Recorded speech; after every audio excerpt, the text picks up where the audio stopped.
So the next part of this event is the panel discussion. So we'll start with the global panelists. So if you could each say something briefly about yourselves and which organization you're representing, that would be great. So Tim, would you mind introducing yourself? Sure. So yeah, I'm Tim. I'm from Germany originally and working for Students Organizing for Sustainability International. And we are a sort of global network of student-led organizations, mostly at a national or international level, and really trying to join forces across student-led networks to have more collective impact, amplify each other's campaigns. Great. Thank you. And I think we've got Ankit as well. Would you mind introducing yourself? Of course, thank you for having me. My name is Ankit. My pronouns are he and him. I'm a student from India, recent graduate, Canada, and here representing the Global Students Forum. The Global Student Forum, also known as GSF, is the international platform of student unions and organizations, ensuring that our voices actually reach international platforms and supporting our national and regional memberships as well. Looking forward to this discussion. Great, thank you. And we've also got Rosemary again. So she is going to introduce herself as a panelist as well. Yeah, hello. My name is Rosemary, and I'm the founder and chairperson of Climate Student Movement. Great. Okay, so we'll get started then with the first question. And the first question I'll pose to Rosemary first, if you want to get started. And that is, why is it necessary for students to push HEIs to become climate leaders, do you think? Yes, thank you. Yeah, we already have this had this presentation talking about it, but just to dig a bit deeper into it. Yeah, students are the lifeblood of higher education institutions, and the universities are really dependent on the students. Yeah, want to study at the university and are yeah, think that their education is good and so on. So the voice of students has really got a lot of impact on university's development. And also, I think that students are well organized in student unions, and that gives us a good opportunity to yeah, be representatives in universities' yeah, committees and boards and so on. So we have a strong voice at university already. So I think that we can use that voice to impact HEIs at a bigger scale when it comes to their climate impact. Thank you. Great, thank you. And Tim, what would your response be to that question? Yeah, I guess students are the biggest stakeholder group of a university. So if students with a common voice demand changes, then universities are usually quite responsive to that. That might depend a little bit per country, but especially in the UK, I think, where the higher education has become much more kind of marketized, and so the students are kind of like the consumers of the company. So they yeah, really need to respond to that demand. And yeah, I mean, I think it's also important to consider how if students are influencing their universities and they have that experience of actually being successful at that, that will also carry through into how they, just their attitude in life, basically, as they carry through into their careers. They have that experience of, you know, my social environment, my organizational environment is shapeable. I can have an impact on the surroundings. So I think that will also have a sort of knock-on effect on how they show up at work and in their communities, and just bringing that change-making ethos into different aspects of their lives. Yeah, fantastic points. And Ankit, what would you say in response to that or to the question? Yes, I mean, I think my colleagues have stated most of the core arguments. The other periphery arguments are essentially that higher education institutions themselves have a significant stake in climate change itself, not just climate change education, but how markets deal with climate change. There were movements in North America, which is my home student unions, called Occupy and Divest. And both of those had students organizing themselves in very effective hierarchies, ensuring that their demands were met. And Divest was specifically around the demand to get universities to move their endowments away from fossil fuels. Divest had a huge impact in how North American universities, and to a great extent Canadian universities and the universities that I've attended, how they deal with their endowments and their money. And that is just one of the small ways that these institutions can have an impact on climate change on a large scale. I think there's also another thing to consider. Education industry, if we consider it an industry, is huge. It is large and it is growing faster and faster as we talk, as demand for education and more diverse education increases across the world. And in this increasing demand, education institutions also become significant polluters. And so how education institutions deal with their capacities and how they might pollute and how they might impact their local environment is also a small brick, let's say, in the huge palace of climate change. Yeah, fantastic. So all of those responses are really interesting in thinking about not only climate education, but the climate issue as something that's very fast-paced, but also very shapeable as well. Brilliant. Okay, so our next question is, working together as international student organizations, how can we make our campaigns successful, do you think? So if we mix it up a bit, Tim, do you want to start with this one first? Oh, I think you might be on mute. Yeah, I guess it's mainly about having the leverage of numbers. So just having a lot of international student organizations signing up to the campaign and really showing that we have an aligned vision and that we're kind of behind the same demands. And yeah, I think the science piece is definitely a key leverage point. And I think that's something to still kind of figure out a bit further, like what does it actually mean to have like science-based demands? The way I understood that this is also what would differentiate this campaign from the climate letter from, what was it now? The Race to Zero. Yeah, and I think implementation capacity is definitely a key point. Like oftentimes these kind of really ambitious ideas can suffer from implementation when there's too much kind of volunteer work and then people burn out. And so we also need to make sure that people are well resourced and take care of their personal well-being, and ideally get some financial backing for the campaign sooner than later. Yeah, exactly. So we want our campaign to be sustainable as well, don't we? Yeah, fantastic. And Ankit, what would you say in response to that question? I think there's some experience that the fellow student and climate organizers bring to the stage. And this is my appeal to you if you want to become a national coordinator or a climate campaign coordinator for CSM.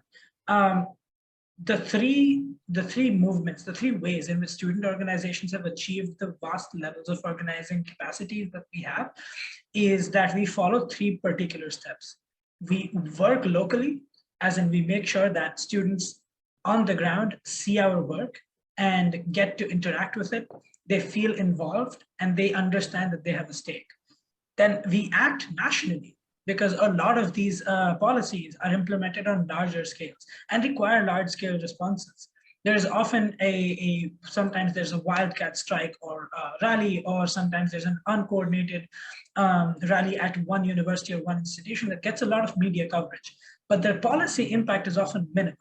The most impactful rallies, organizing, and actions are often coordinated properly across the political board that you have, nationally or provincially if you're in Canada, and mobilize internationally. And that's what we're doing here. We're mobilizing internationally to make sure that the stakeholders from across the world actually come together and understand how can we all help and empower each other's struggles. And then there's obviously, the basics of organizing: educate, agitate, and organize. And I'm sure all of this will be included in the academy that CSM has to offer for all of you that apply. So I'm looking forward to seeing, to making sure that this campaign is successful and how all of you take stake in it. Yeah, fantastic. Yeah, really, really useful to think about the organisation, the implementation of it. Rosemary, did you have anything to add to that?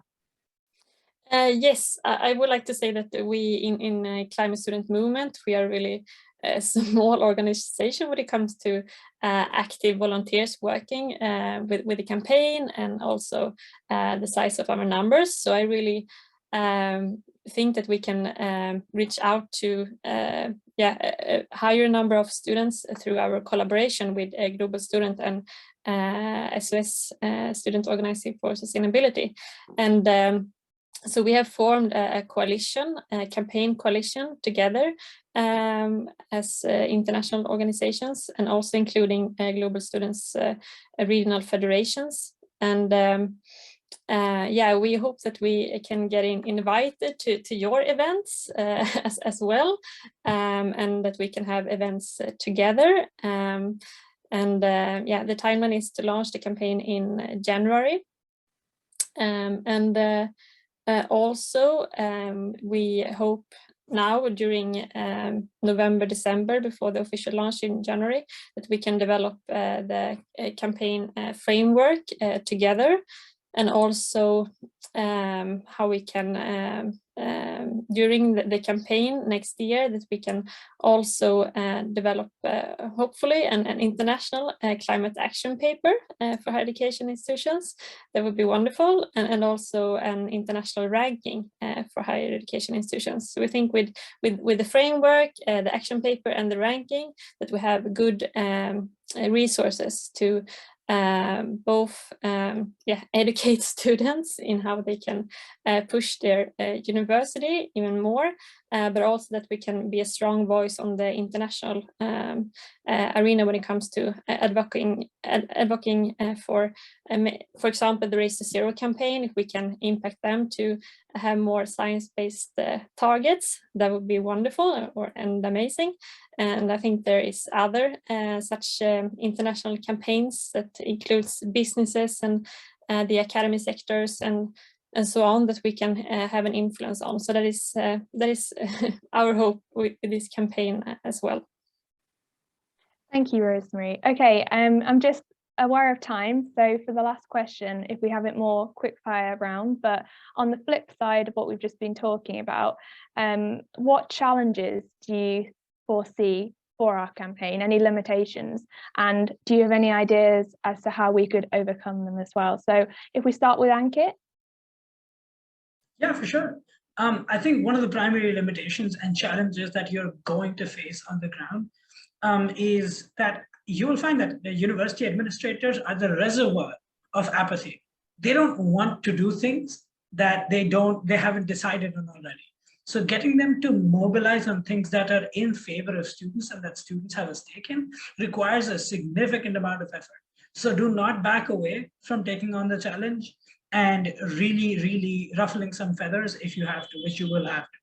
And then the other thing is addressing the various gaps that exist within the institutions of universities that allow the administrators to do whatever they want. There's often a huge gap between the students that organize and student workers that organize and the professors that organize and other campus labor that organize, and they don't often work together. So as campus-based coalitions, building those very successful and densely working coalitions would be a primary target. And that's how I foresee all of many of these challenges being overcome. Brilliant, thank you. And Tim, do you have anything to add to that?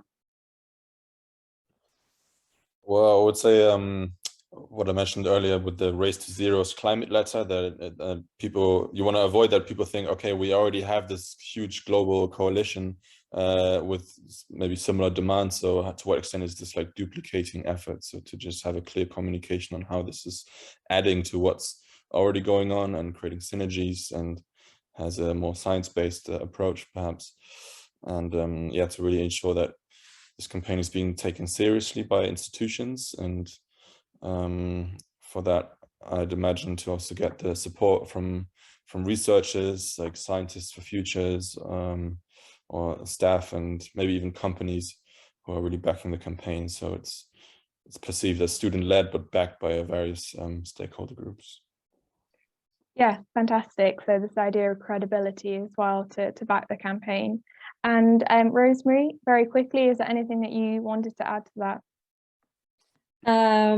Yeah, I have the example when we build the campaign in Sweden. So already from the beginning, we started to collaborate with the sustainability managers, and they were really afraid that they will even get fired if they demanded science-based targets. But when they felt that they had their students on their back, they could be more brave. So I think that this is really about helping the managers that already is engaged in environment and climate, and they want to see a more sustainable world, but they are a bit afraid to take these bold steps. So if we can encourage them and really say that you have the student on your back, be brave, I think that they can take these steps together with students to push on the universities, committee and boards to also be brave, because it's both it's a bit scary actually to do this, and I think that we also from the beginning we started to collaborate with scientists.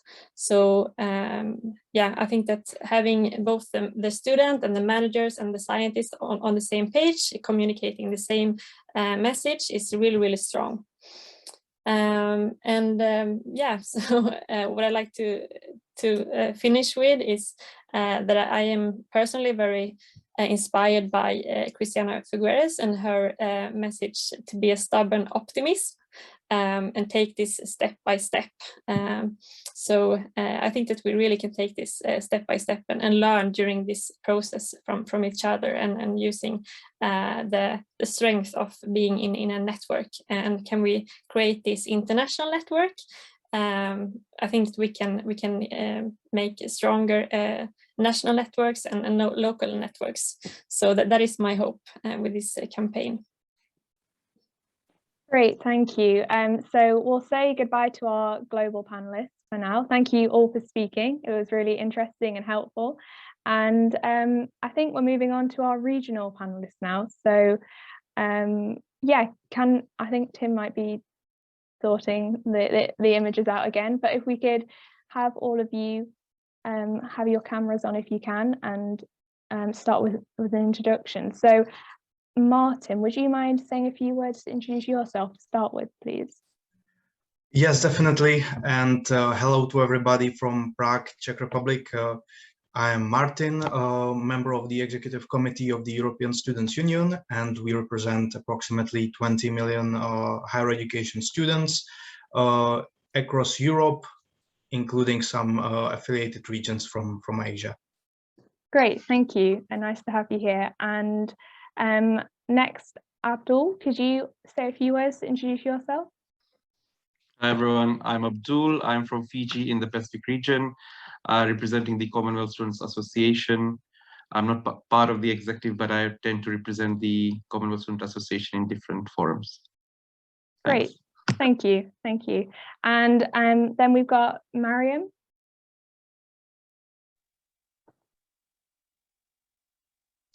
Oh, I don't think we can hear you. That might.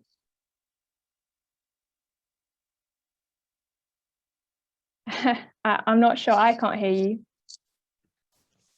Not me neither. You might want to disconnect your headphones and try it that way. Everyone, I am Maryam Gavin, a public health specialist from Egypt. It's good now? Yeah, yes. Great, thank you. Okay, thank you. I am All African Student Union representative at Egypt. Happy to be with you. Thank you. Great, thank you. And is that all of our regional panelists, or have I missed someone? That is, Isha's nodding. Great, okay, so the first question then for you guys is, what does it actually mean for higher education institutions to turn climate science into climate action. So this could be logistically, conceptually, academically, morally, and how can HEIs as an institution take responsibility for its own climate impacts? So whether that's energy use, traveling, procurement, waste management, setting climate targets, things like that. So if we start with Abdul, do you have any thoughts on that? Thank you. That's a very good question, actually. Coming from a region that is and will be affected a lot by climate change. We are small island states, or as we like to call ourselves, big ocean states. We're surrounded by the ocean from all sides. We have got countries in the region which are already facing the brunt of rising sea levels. So our higher education institutions play a huge role in research, which helps in policy development. Lots of students go through our systems, through climate change programs or development programs. They do lots of research on climate change. But where does the data from those research, the recommendations from those research go? Governments and higher education institutions need to work together because there's lots of data being, output, but it's not being translated into policy. I think the other thing in terms of higher education institution is they are the repository of this information, of this data. They need to implement these measures within the university system. Logistically, for example, going green. I'm part of the Fiji National University, and I think last year we embarked on a project where we are going 90% green for some of our campuses. It's the first such type of project in Fiji and the region, and hopefully other universities in the region take lead from that. So yeah, so universities as repositories of information, possibilities of research, possibilities of collaboration with research institutes and centers, they need to translate this research data into policies, work with national governments, with regional intergovernmental organizations to bring about the necessary policy changes. Thank you, that's really interesting. So this idea of multifaceted responsibility and also connections with government and different organizations. Yeah, brilliant. Maryam, what are your thoughts on this question? Excuse me, repeat, because I have a problem. Oh, sorry. Okay. Oh, repeat the question, sorry. Yeah, sorry. Yeah, thanks. So what does it mean for higher education institutions to turn climate action, to turn climate science into climate action? Okay, here university is a vital hub of research and teaching on climate change. As large organizations, they have significant emissions and contribute to our climate crisis. So a lot of universities have responded to the demand and become more sustainable by making practical changes on the way the institution run, switching to greener energy, reducing the energy output, encouraging sustainable habits in staff and students. Also, they have done a lot of campaigns for students for increase the awareness of students about the climate crisis, and to change the behavior of students in consuming substance in their life, and how to decrease the use of plastics, and also to contribute in the recycling initiative at our university. Also, as some universities have set up a solar farm that help in the electricity needs, which resolves the problem of the climate change crisis. Great, thank you. So this idea of behavioural change, not just policy change, is really interesting that you brought up. And lastly, we've got Martin. What are your thoughts on this question? Yeah, I would focus on two levels, maybe. The first one being immediate action, and the second one being delayed action in the more in the long run. So firstly, as for the immediate action, we need to realize something that Ankit has already stressed, and that is that the universities that produce knowledge about science, that means including the climate and environment, and how the weather around and the conditions we live in are changing, they need to follow up on what the institutions themselves have found. You know, they need to turn these words into actions, and thus lead by example. And this can be done by adjusting the internal procedures, or maybe establishing an internationally recognized awards and excellence.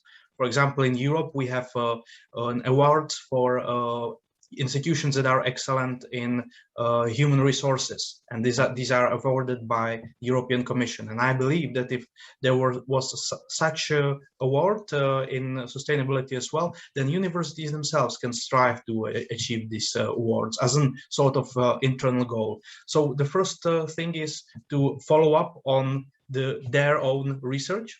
And the second level is this delayed action, and that is by continuing to raise awareness and doing it in a maybe better way. Because by educating people, raising awareness, you might not get an action that is immediate. You might, if that happens, this is perfect.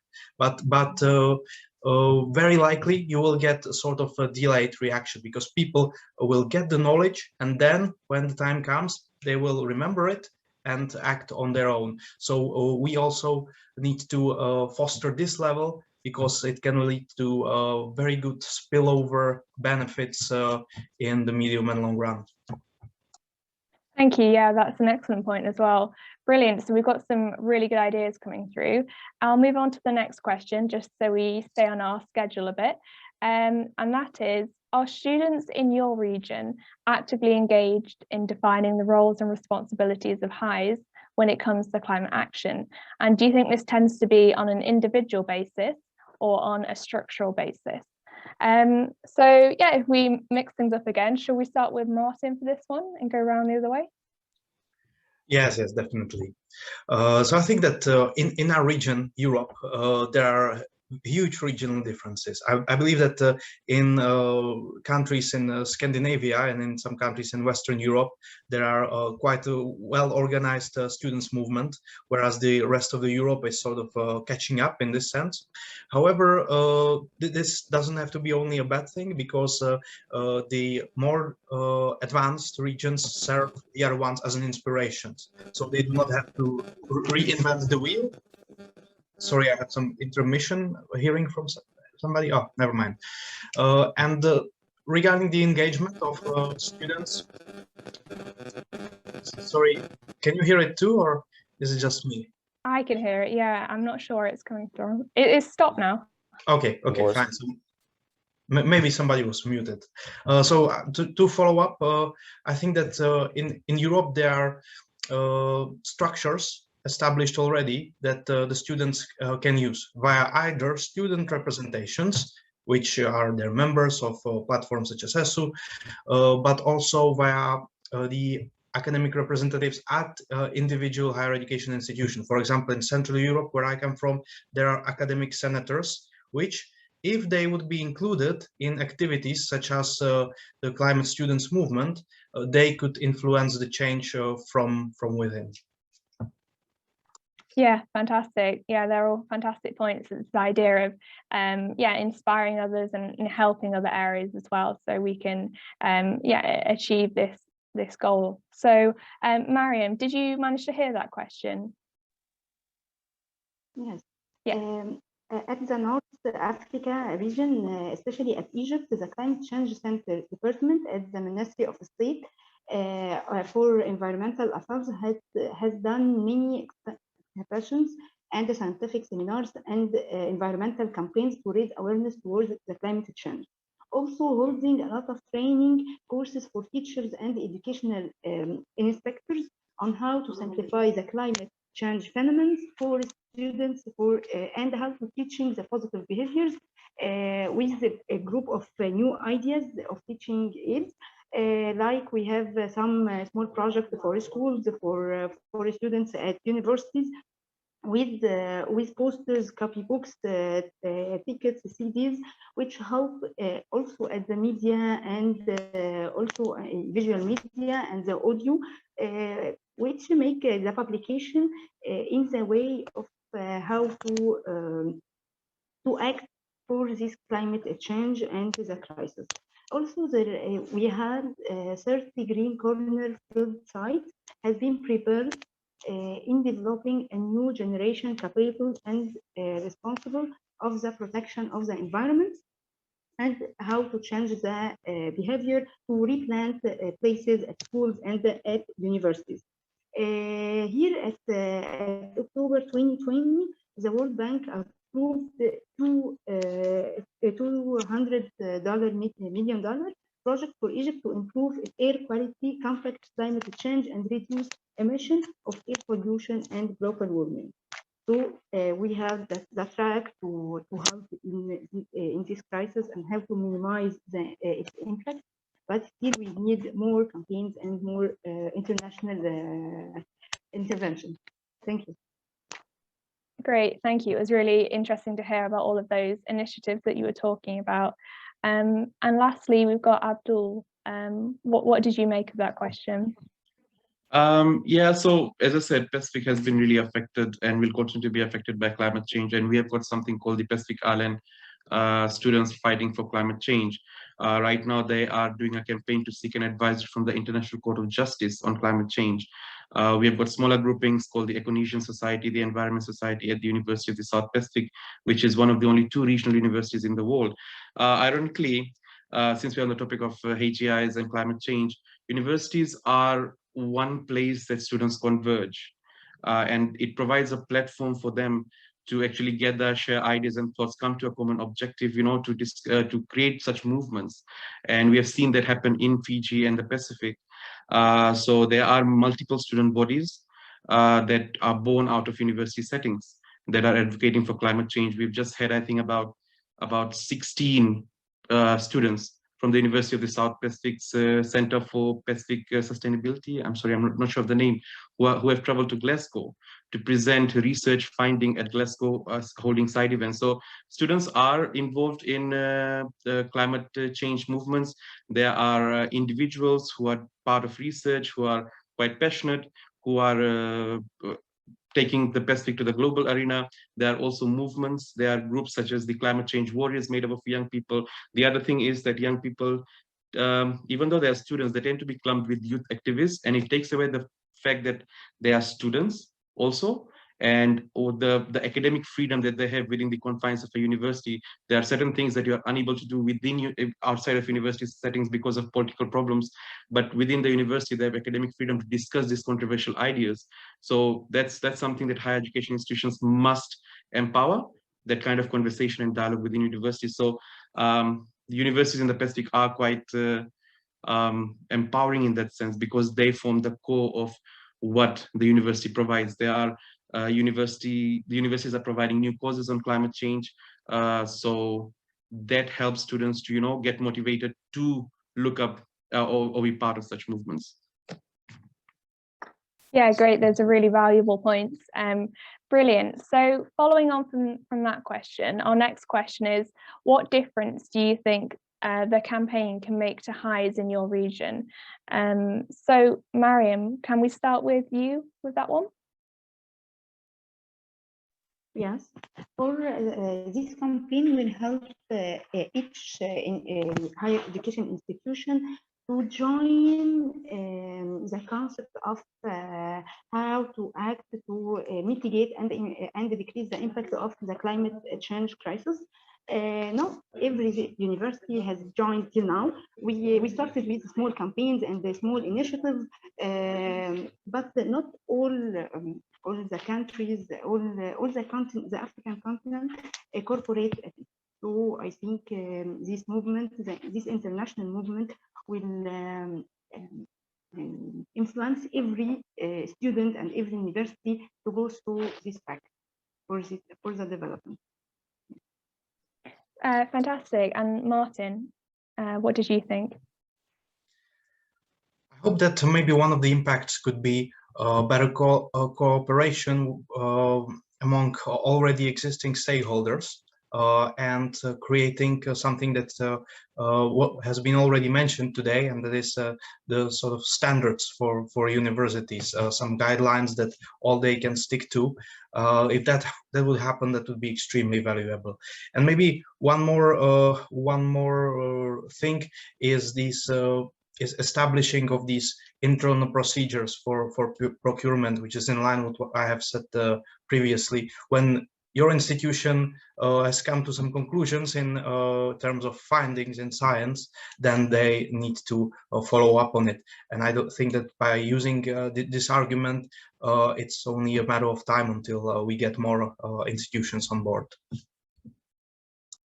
Yeah, a really good point as well. And Abdul, was there anything you'd like to add to those answers? Not really. I think Maryam and Martin actually covered that. And I think with such frameworks, it at least gives universities a basic minimum gold standard to build on. And this could be, as Martin said, basis for partnership among universities in a country to see what they can do in terms of, I'm really keen on the whole research partnership and stakeholder partnership and collaboration part, because as I said, universities are repositories of information. They have students in academia who are doing huge research all around the country or even in the region. And these frameworks could actually be part of implementing policies through those research. Yeah, yeah, fantastic. And it was really interesting what you said earlier about the university space and the academic space and that empowering these discussions to take place. Brilliant. And then our last question for you guys is, oh, my question's gone. I think someone's editing it. Oh no, I can see it again. Okay, our last question is, how do you think HEIs in your region, I think it kind of links in, but how do you think HEIs in your region have been performing in terms of climate action?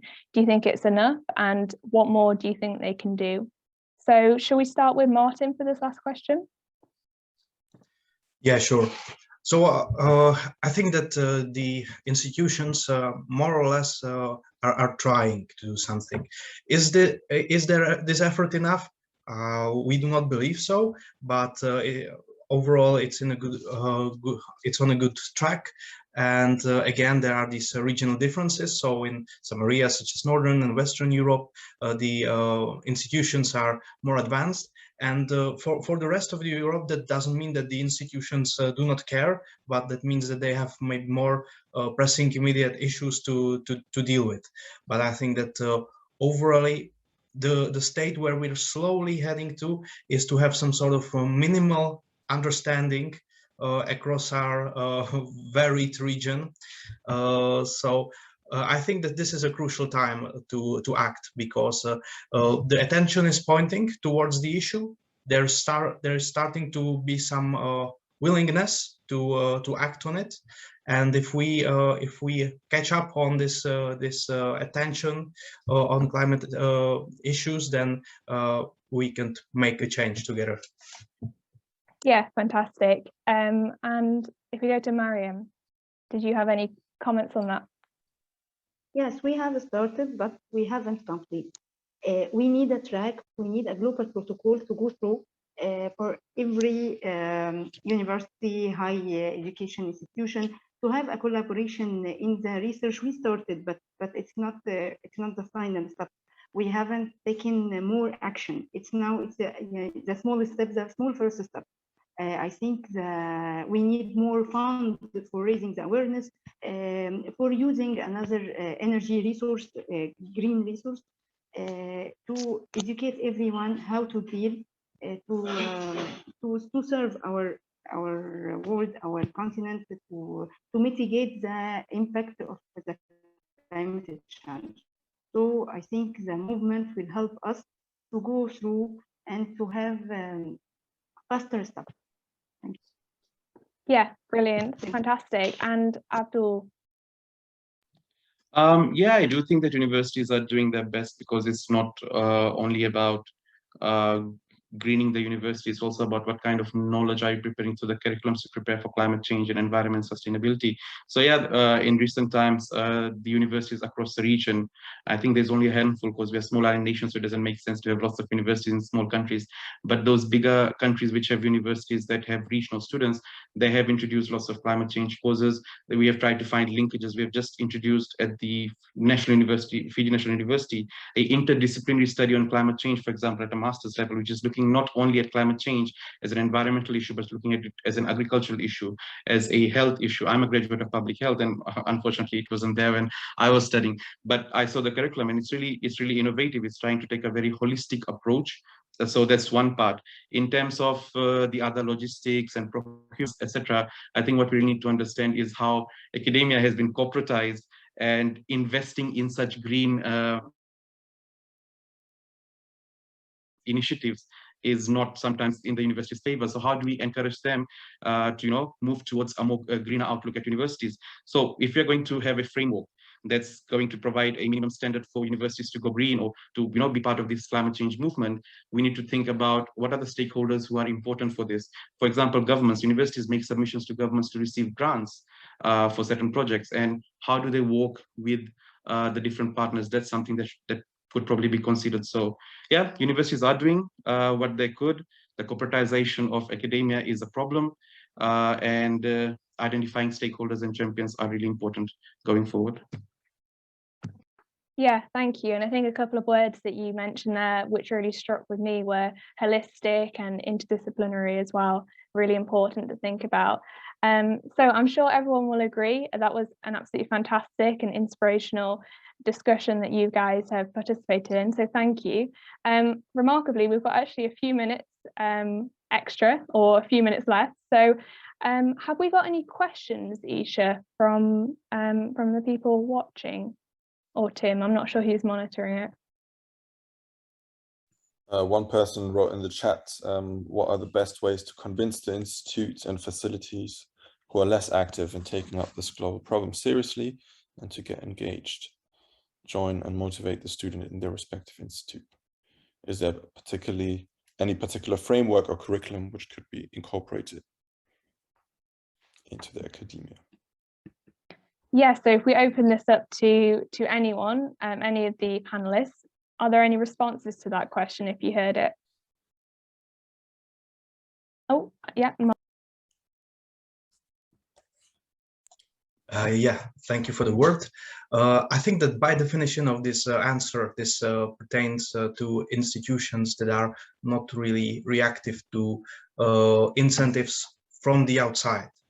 But what you maybe can do on this in this situation is to convince individuals that are already in the decision-making process, so that you do not come as an outsider proposing such and such measures, but maybe you try to individually address people that are already within the institutions, and they, as they are already in the decision-making process, can then pass this message on. Yeah, a brilliant response. We've actually got a couple of others. So Anke, I think you had your hand up next. In my experience location, a lot of students that find themselves, responding in ways that are like, well, what is me being present with some signboards going to do? And the response to that question often needs to be personal. This is not just about what is your sign going to do? It's about what if 200 of you showed up with signs in your hands? And so it's important to make it personal and provide them with that stake in the movement.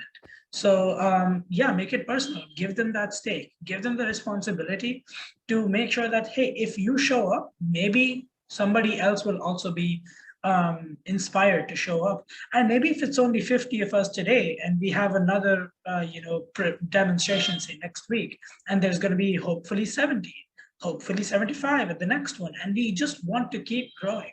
So it's important not to get demotivated at the first action, and it's important to keep pushing. That's how Fridays for Future got where they are. That's how students' unions got where we are. And I mean, there are student activists that are being jailed in different parts of the world today, and there are student activists that are being kidnapped and murdered in different parts of the world. But that's not to deter us. That's only supposed to embolden how we respond to all of these issues. Thank you. And then Abdul as well. I'm just going to take cue from what Ankit said and relay just a personal story, and that is that, we talk about how civil society and academia has a huge disconnect when they can actually complement the work they do. The same thing happens with student movement. Student movement is seen as separate, as an entity of the academia part, and not a civil society or a civic activism, a part of civic activism. And I think we need to bring student movements into the fold of civic activism. Civil societies do play a role in holding governments or corporations accountable, and there is a learning opportunity there between student movements and civil society to how to hold your universities accountable. So I think that's really important. I lost the second thought, but yeah, so letting student movements not work in silos within universities, but empowering them to understand that there is intersectionalities within the activism, that they are part of universities, but they're also doing something which is very closely related to civic pride and civic action. So how do we put those two, marry those two concepts together to have accountability frameworks from the student side to the universities? Yeah, thank you. And I think that's a really good answer to round off our panel discussions today. So thank you again to all of our panelists.